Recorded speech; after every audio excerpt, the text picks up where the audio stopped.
ರೈತ ಬಾಂಧವರಿಗೂ ನನ್ನ ನಮಸ್ಕಾರಗಳು. ಎಲ್ರಿಗೂ ನಮಸ್ಕಾರ. ನನ್ನ ಮತ್ತೊಂದು ವಿಡಿಯೋಗೆ ಸ್ವಾಗತ. ಇವತ್ತು ನಿಮಗೆ ಈ ವಿಡಿಯೋದಾಗ ಕಬ್ಬಿನ ರೌದಿ ಕಟ್ ಮಾಡೋ ಮಷಿನ್ ತಂದಾರ್ರಿ, ಅದ್ರ ಬಗ್ಗೆ ಹೇಳಕ್ಕಂತ ಬಂದೀನಿ. ಫಸ್ಟ್ ಈ ಪ್ಲೇಸ್ ಯಾವುದಂತನೂ ಹೇಳ್ತೀನಿ ನಿಮಗೆ. ನಮ್ಮ ಅಮೃತ್ ಕಂಪ್ನಿ ಚೇರ್ಮನ್ರಾದಂಥ ಸಂದಿಗೌಡ ಸಾಹೇಬರ ಫಾರ್ಮ್ ಹೌಸ್ ರೀ ಇದು.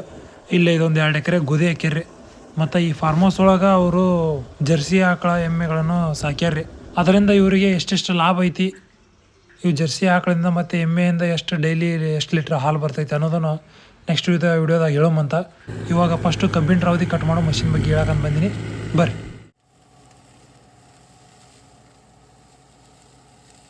ರೈತ ಬಾಂಧವರಿಗೂ ನನ್ನ ನಮಸ್ಕಾರಗಳು.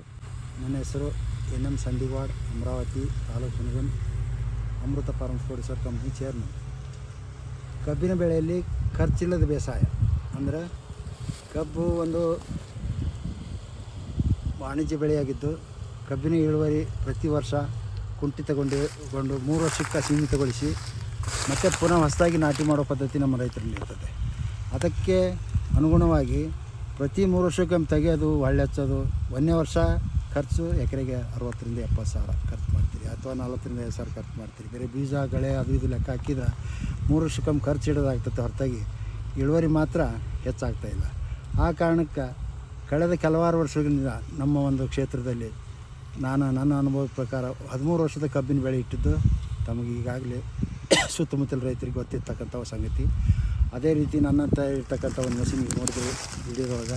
ಆ ವಿಡಿಯೋದಲ್ಲಿ ಮಷಿನ್ ಏನೈತಲ್ಲ ತುಂಬ ಕಾಸ್ಟ್ಲಿ ಇರೋದ್ರಿಂದ ಸ್ವಲ್ಪ ಅದನ್ನು ಮೇಂಟೈನ್ ಮಾಡೋದು ಕಷ್ಟ ಇರೋದ್ರಿಂದ ಎಲ್ಲ ರೈತರಿಗೆ ತೊಗೊಳ್ಳಿಕ್ಕೆ ಆಗೋದಿಲ್ಲ ಅಂತ ತಿಳ್ಕೊಂಡು ಅಕ್ಕಪಕ್ಕದ ರೈತರಿಗೆ ಅನುಕೂಲ ಆಗಲಿ ಅಂತೇಳಿ ಈ ಒಂದು ಮಷಿನ ನಮ್ಮ ಪಕ್ಕದ ರೈತರಾದ ಚಂದ್ರು ಗದಗಿನವರ ಕ್ಷೇತ್ರದಲ್ಲಿ ಇವತ್ತಿನ ದಿವಸ ಚಾಲೂ ಐತೆ. ಅದ್ರನ್ನ ನೀವು ವೀಡಿಯೋದಲ್ಲಿ ನೋಡಿರ್ತೀರಿ. ಹೊಡೆದಿರ್ತಕ್ಕಂಥ ರೌದಿ ಒಂದು ಅವರು ಹೇಳಿಕೆ ಪ್ರಕಾರ 1 ಎಕರೆ 50 ಟನ್ ಕಬ್ಬು ತೆಗ್ದೀನಿ ಅಂತ ಹೇಳ್ತಾರೆ. 50 ಟನ್ ಕಬ್ಬಿಗೆ ಕನಿಷ್ಠ 5 ಟನ್ ರೌದಿ ಇರ್ತೈತೆ. 5 ಟನ್ ರೌದಿ ನಮ್ಮ ರೈತರು ಏನು ಮಾಡ್ತಾರೆ, ಸುಟ್ಟಾಕಿಬಿಡ್ತಾರೆ. ಸುಟ್ಟಾಕಿದಾಗ ಏನಂತೆ 5 ಟನ್ ಕಬ್ಬು ರೌದಿ ಸುಟ್ಟು ಬೂದಿಯಾಗಿ ಹೋಗ್ಬಿಡ್ತೈತೆ. ಅದರಿಂದ ಮತ್ತೆ ಹೊಳ್ಳಿ ಅದು ಕೋಲಿ ಕಡಿಯೋಕ್ಕೆ 1,500 ರೂಪಾಯಿ ಖರ್ಚು ಮಾಡೋದು ಎಕರೆಗೆ. ಆ ಖರ್ಚು ಮಾಡಿದ್ಮೇಲೆ ಮತ್ತೆ ಗಳೆ ಹೊಡಿಬೇಕು. ಗಳೆ ಹೊಡೆದ್ಮೇಲೆ ಕಳೆ ತೆಗೆದ್ಮೇಲೆ ಮತ್ತೆ ನೀರು ಹರಿಸ್ಬೇಕು. ನೀರು ಹರಿಸುವಾಗ ಸರ್ಕಾರಿ ಗೊಬ್ಬರ ಕೊಡ್ತಾರೆ. ಇದನ್ನೆಲ್ಲನೂ ಮನಗಂಡು ಗಳೆ ಕಡಿಮೆ ಮಾಡಿ, ನೀರಿನ ಪ್ರಮಾಣ ಕಡಿಮೆ ಮಾಡಿ, ಇರ್ತಕ್ಕಂಥ ಕೃಷಿ ತ್ಯಾಜ್ಯವನ್ನು ಮಣ್ಣಿನ ಮೇಲೆ ಇರ್ತಕ್ಕಂಥ ಹೊದಿಕೆ ಮಾಡಿ ಅದಕ್ಕೆ ಮಲ್ಚರು ಅಂತಾರೆ ಮತ್ತು ರೌದಿ ಕಟ್ ಮಾಡೋ ಮಷೀನು ಅಂತಾರೆ. ಮಲ್ಚರ್ ಅದು ಯಾವ ಥರ ಆಗುತ್ತಂದ್ರೆ ಈಗ ಬೇಸಿಗೆ ಕಾಲ ಬಂತು ಇನ್ನು ತಿಂಗಳಲ್ಲಿ. ಅವಾಗ ಏನಂತಲ್ಲ, ಬೇಸಿಗೆ ಕಾಲಕ್ಕೆ ಭೂಮಿ ಒಣಗಿಬಿಟ್ಟು ಬಿರುಕ್ಬಿಟ್ಟು ಇಳುವರಿ ಮಟ್ಟ ಕುಂಠಿತಗೊಳ್ಳಲಿಕ್ಕೆ ಒಂದು ಕಾರಣ ಆಗ್ತೈತೆ. ಆ ಕಾರಣದಿಂದ ಭೂಮಿಯಲ್ಲಿ ಇರ್ತಕ್ಕಂಥ ತೇವಾಂಶ ಉಳಿಬೇಕು. ಇರ್ತಕ್ಕಂಥ ತೇವಾಂಶನ ಹೆಚ್ಚು ಮಾಡಿಕೊಂಡು ಕಡಿಮೆ ನೀರಿನೊಳಗೆ ಹೆಚ್ಚಿನ ಒಂದು ಇಳುವರಿ ತೆಗಿಲಿಕ್ಕೆ ಅನುಕೂಲ ಅಂತೇಳಿ ಮಲ್ಚಿಂಗ್ ಮಾಡೋದ್ರಿಂದ ಕಳೆ ಕಸ ಹೇಳೋದಿಲ್ಲ. ಆಮೇಲೆ ಇದು ಗೊಬ್ಬರ ಇಲ್ಲೇ ಒಂದು 4 ಟನ್ ಗೊಬ್ಬರ ಕಳಿಲಿಕ್ಕೆ ಪೂರಕವಾಗಿ ಮಾಡತಕ್ಕಂಥ ಒಂದು ಅನುಕೂಲ ಏನಪ್ಪ ಅಂದರೆ, ಈ ಪಕ್ಕದಲ್ಲಿ ತಿಪ್ಪಿ ಗೊಬ್ಬರ ಹಾಕಿದ್ದಾರೆ ಈಗ ಆಲ್ರೆಡಿ. ಆ ತಿಪ್ಪಿ ಗೊಬ್ಬರ ಇದ್ರ ಮೇಲೆ ಸಾಲಿನ ಮೇಲೆ ಹಾಕಿಬಿಟ್ಟು ಜಿಪ್ಸಮ್ ಹಾಕಿಬಿಟ್ಟು ಸರ್ಕಾರಿ ಗೊಬ್ಬರ ಪ್ರಮಾಣ ದಿನನಿತ್ಯ ಹಾಕೋದಕ್ಕಿಂತ ಕಡಿಮೆ ಪ್ರಮಾಣದಲ್ಲಿ ಹಾಕಿ ಮುಂದಿನ ದಿನದೊಳಗೆ ಪೂರ್ತಿ ಪ್ರಮಾಣದ ಸರ್ಕಾರಿ ಗೊಬ್ಬರ ಕಡಿಮೆ ಮಾಡುವ ಉದ್ದೇಶದಿಂದ ಈ ಒಂದು ಕೃಷಿ ತ್ಯಾಜ್ಯವನ್ನು ಮರುಬಳಕೆ ಮಾಡಿಕೊಂಡು ಭೂಮಿಯಲ್ಲಿ ಮಲ್ಚಿಂಗ್ ಮಾಡೋದ್ರಿಂದ ಮತ್ತು ಅದನ್ನು ಕೊಳಿಲಿಕ್ಕೆ ಅನುಕೂಲ ಮಾಡಿಕೊಡೋದ್ರಿಂದ ಗೊಬ್ಬರ ಹಾಕ್ತಕ್ಕಂಥ ಒಂದು ಪ್ರಮೇಯ ಕಡಿಮೆ ಆಗ್ತೈತೆ. ಇದು ತೇವಾಂಶ ಕಡಿಮೆ ಇದರಲ್ಲಿ ಉಳಿಯೋದ್ರಿಂದ ಹೆಚ್ಚಿನ ಒಂದು ಪ್ರಮಾಣದ ನೀರು ಕೊಡಲಿಕ್ಕೂ ಕೊಡದೇ ಇದ್ರೂ ಕೂಡ ತಡ್ಕೋತೈತೆ. ಈ ಒಂದು ಎಲ್ಲ ಕಾರಣ ಮನಗೊಂಡು ಕಳೆ ತೆಗಿಲಾರ್ದ ಕಡಿಮೆ ನೀರನ್ನ ಬಳಕೆ ಮಾಡಿಕೊಂಡು ಇರ್ತಕ್ಕಂಥ ಕೃಷಿ ತ್ಯಾಜ್ಯ ಅಲ್ಲೇ ಕಳೆಯೋಂಗೆ ಮಾಡೋದ್ರಿಂದ ಗೊಬ್ಬರ ಪ್ರಮಾಣ ಕಡಿಮೆ ಮಾಡಿಕೊಂಡು ಕಡಿಮೆ ಖರ್ಚಿನಲ್ಲಿ ಹೆಚ್ಚಿನ ಆದಾಯ ತೆಗಿಬೇಕನ್ನೋ ಒಂದು ಉದ್ದೇಶದಿಂದ ಈ ಮಷಿನ್ನ ರೈತರು ಇವತ್ತಿನ ದಿನದೊಳಗೆ ಹೊಡಿಸ್ಲಿಕ್ಕೆ ಪ್ರಾರಂಭ ಮಾಡಿದ್ದಾರೆ. ಕಳೆದ ಕೆಲವಾರು ವರ್ಷಗಳಿಂದ ಇದು ಬಳಕೆಯಲ್ಲಿದ್ದರೂ ಕೂಡ ರೈತರಿಗೆ ಏನಂದ್ರೆ ಸುಡೋದು ಒಂದು ಹ್ಯಾಬಿಟ್ಟು. ಅದು ಸುಡೋದ್ರಿಂದ ಏನಾಗುತ್ತೆ, ವಾತಾವರಣ ಕಲುಷಿತ ಆಗುತ್ತೆ, ನಮ್ಮ ಭೂಮಿ ಒಂದು ಫಲವತ್ತತೆ ಕಡಿಮೆ ಆಗ್ತತೆ, ಗೊಬ್ಬರ ಮತ್ತೆ ತಂದಾಕ ಖರ್ಚು ಹೆಚ್ಚಿಗೆ ಆಗ್ತತೆ, ಕಳೆ ಕಸ ತೆಗೆಯೋದು ಮತ್ತು ಗಳೆ ಹೊಡೆಯೋದು ಅದೆಲ್ಲವೂ ಕಡಿಮೆ ಆಗ್ತೈತೆ. ಇದನ್ನು ಹೊಡೆದ ಮೇಲೆ ಏನಿಲ್ಲ, ಸ್ಪ್ರಿಂಕ್ಲರ್ ಹಾಕಿಬಿಟ್ರೆ ಸಾಕು, ಇರ್ತಕ್ಕಂಥ ತೇವಾಂಶ ಅಲ್ಲೇ ಉಳಿತೈತೆ. ಇಲ್ಲೇ ನೋಡ್ತಾ ಇದ್ದೀರಿ, ಇದು ಕೋಲಿನೂ ಕಟ್ ಮಾಡ್ತೈತೆ, ರೌದಿನೂ ಕಟ್ ಮಾಡ್ತೈತೆ. ಇದು ಕನಿಷ್ಠ ಅಲ್ಲೇ ನೋಡ್ತಾ ಇದ್ದೀರಿ ಪಕ್ಕದಲ್ಲಿ, ಇದು ಕನಿಷ್ಠ ಒಂದು 1.5 ಫೂಟ್ ಎತ್ತರ ಐತೆ ರೌದಿ. ಇದು 4 ರಿಂದ 5 ಇಂಚಿಗೆ ಎತ್ತರಕ್ಕೆ ಕಟ್ ಮಾಡಿ ಭೂಮಿ ಮೇಲೆ ಸಮನಾಗಿ ಹರಡೈತೆ. ಜೊತೆಗೆ ಏನೈತಲ್ಲ, ಕೋಲಿ ಕಟ್ ಆಗುತ್ತೆ. ಕೋಲಿ ಯಾವ ಥರ ಕಟ್ ಆಗುತ್ತೆ ಅಂದರೆ ಹ್ಯಾಮರ್ ಟೈಪ್ ಐತಿ. ಇದು ಇದರಲ್ಲಿ 2 ಥರ ಮಷೀನ್ ಬಗ್ಗೆ ಹೇಳ್ಬೇಕಂದ್ರೆ, ಒಂದು ಹಾರಿಜೆಂಟ್ಲು, ಒಂದು ವರ್ಟಿಕಲ್. ಹಾರಿಜೆಂಟ್ಲ್ ಅಂದರೆ ಇರ್ತಕ್ಕಂಥ ರವದಿ ತೊಗೊಂಡು ಪುಡಿ ಮಾಡಿ ಹೋಗಿರ್ತಕ್ಕಂಥ ಒಂದು ಮಷೀನು ಡ್ರಮ್ ಟೈಪ್ ಇರ್ತೈತೆ. ಇದು ರೋಟ್ರ್ ಕಂಡಂಗೆ ಆಗ್ತೈತೆ. ಇದ್ರದ್ದು ಏನಂದ್ರೆ ಹ್ಯಾಮರ್ಸ್ ಇರ್ತಾವೆ. ಆ ಹ್ಯಾಮರ್ಸ್ ಅಂದರೆ ನಮ್ಮ ಬೆಡಗದ ಥರನೇ ಇರ್ತಾವೆ. ಅವು ಏನಂದ್ರೆ ಹಿಂಗೆ ಹೊಡಿತಾ ಇರ್ತಾವೆ. ಹೊಡಿಯುವಾಗ ಏನಾಗುತ್ತೆ ಅಂದರೆ ಕೋಲಿ ಕಟ್ಟಾಗುತ್ತೆ. ಕೋಲಿ 1 ಇಂಚ್ 2 ಇಂಚ್ ಕಡಿಮೆ ಇತ್ತಂದ್ರೆ ಅವಾಗ ಕಟ್ ಆಗಲಿಲ್ಲ ಅಂದರೆ ಅದನ್ನು ನೋಡಿರಿ ಇಲ್ಲಿ ನೆತ್ತಿ ಹೊಡೆದೈತೆ. ಇದು ಹಳೆ ಚಿಗುರೆಲ್ಲ ಹೋಗ್ತೈತೆ.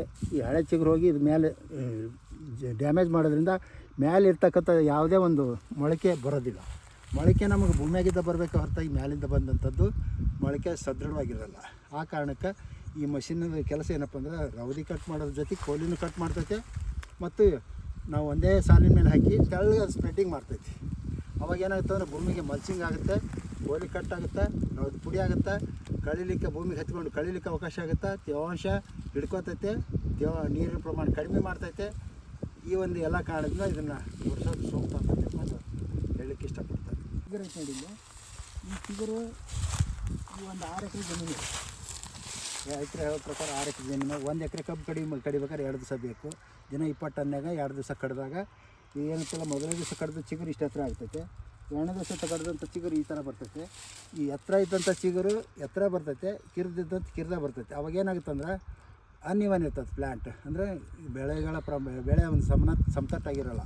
ಅವು ಸಮತಟ್ಟಾಗಿರಲಿಲ್ಲ ಏನಾಗುತ್ತೆ, ಆ ಕುಳೆ ಬೆಳೆ ಅಂತ ಅನಿಸುತ್ತೆ. ನಾವು ಪ್ರತಿ ವರ್ಷ ಈ ಥರ ಮಾಡೋದ್ರಿಂದ ಒಂದೇ ದಿವ್ಸಕ್ಕೆ 3 ರಿಂದ 4 ಎಕರೆ ಹೊಡಿತೈತಿ. ಇದು ಒಂದು 5-6 ಎಕರೆಯಿಂದ 2 ದಿವ್ಸಕ್ಕೆ ಖಾಲಿ ಆಗುತ್ತೆ ಅಂತ ಅಂದ್ಕೊಡ್ರಿ. 2 ದಿವ್ಸಕ್ಕೆ ಖಾಲಿ ಆಯ್ತಂದ್ರೆ ಅವಾಗ ಏನಾಗುತ್ತೆ ಅಂದರೆ ಪೂರ್ತಿ ಒಂದೇ ಸಮಯ ಬೆಳೆ ಬರ್ತೈತಿ.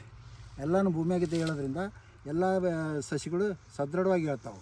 ಆಮೇಲೆ ಸಸಿಗಳ ಸಂಖ್ಯೆ ನಮಗೆ ಅತಿ ಹೆಚ್ಚಾಗುತ್ತೆ. 2ನೇ ಮತ್ತು 3ನೇ ಕುಳೆಯಲ್ಲಿ ಹೆಚ್ಚಾಗುತ್ತೆ. ಅದೇ ಕುಳೆ ಹೆಚ್ಚಾದಂಗೆಲ್ಲ ಅದು ಕುಳೆಗಳ ಸಂಖ್ಯೆ ಹೆಚ್ಚಾಗುತ್ತೆ. ಹೆಚ್ಚಾದಾಗ ಏನಂತಲ್ಲ ಇಳುವರಿ ಸದೃಢವಾದ ಕಬ್ಬಿನ ಗಾತ್ರ ಮತ್ತು ಗಣ್ಣಿನ ಅಂತರ ಜಾಸ್ತಿ ಇರೋಂಗಿಲ್ಲ. ಅವಾಗೇನಂತ ಇಳುವರಿ ಜಾಸ್ತಿ ಕಣ್ಣಾಗಿ ಸಂಖ್ಯೆ ಜಾಸ್ತಿ ಕಣ್ಣಂಗೆ ಆಗ್ತೈತೆ, ಇಳುವರಿ ಮಾತ್ರ ಹೆಚ್ಚಾಗೋಕ್ಕೆ ಸಾಧ್ಯತೆ ಇರೋಲ್ಲ. ಆ ಕಾರಣಕ್ಕೆ ಸಮನಾಗಿ ಬರಲಿ ಅನ್ನೋ ಉದ್ದೇಶಕ್ಕೆ ಒಂದು ಇದನ್ನು ಎಲ್ಲ ಒಂದೇ ಸಮನಾಗಿ ಬರೋದ್ರ ಸಲುವಾಗಿ ಕೋಲಿ ಕಟ್ ಮಾಡಿ ಪುಡಿ ಮಾಡೋದ್ರಿಂದ ಅನುಕೂಲ ಆಗುತ್ತೆ ಅಂತ ಹೇಳ್ತಾ ಇದ್ದೀನಿ.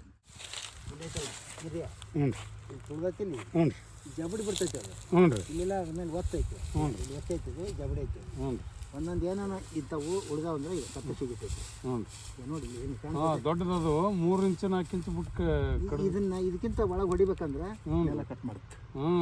ಎಲ್ಲ ಕಟ್ ಮಾಡ್ತೈತೆ. ನೆಲ ಕಟ್ ಮಾಡಬಾರ್ದು. ಅದೇ ನನಗೆ ಬೇಕಾಗಿ ಇದನ್ನೆಲ್ಲನೂ ಕಾಣಬಾರ್ದು, ನೆಲ ಕಟ್ ಮಾಡಬಾರ್ದು. 4-5 ಫೂಟ್ ಎತ್ತರ ಬಂದಾಗ ಅದು ಮಲ್ಚಿಂಗ್ ಸ್ವಲ್ಪ ಕಡಿಮೆ ಆದಾಗ ನೀರು ಹರಿಸ್ಕೊಳ್ತಾ ಅವನು ಹೆಚ್ಚಿನ ಒಂದು ಇಳುವರಿ ತೆಗಿಲಿಕ್ಕೆ ಅನುಕೂಲ ಆಗ್ತೈತೆ ಅಂತ ತಿಳ್ಕೊಂಡು ಹೇಳ್ತಾ ಇವತ್ತಿನ ಒಂದು ವೀಡಿಯೋನ ಮುಗಿಸ್ತಾ ಇದ್ದೀನಿ.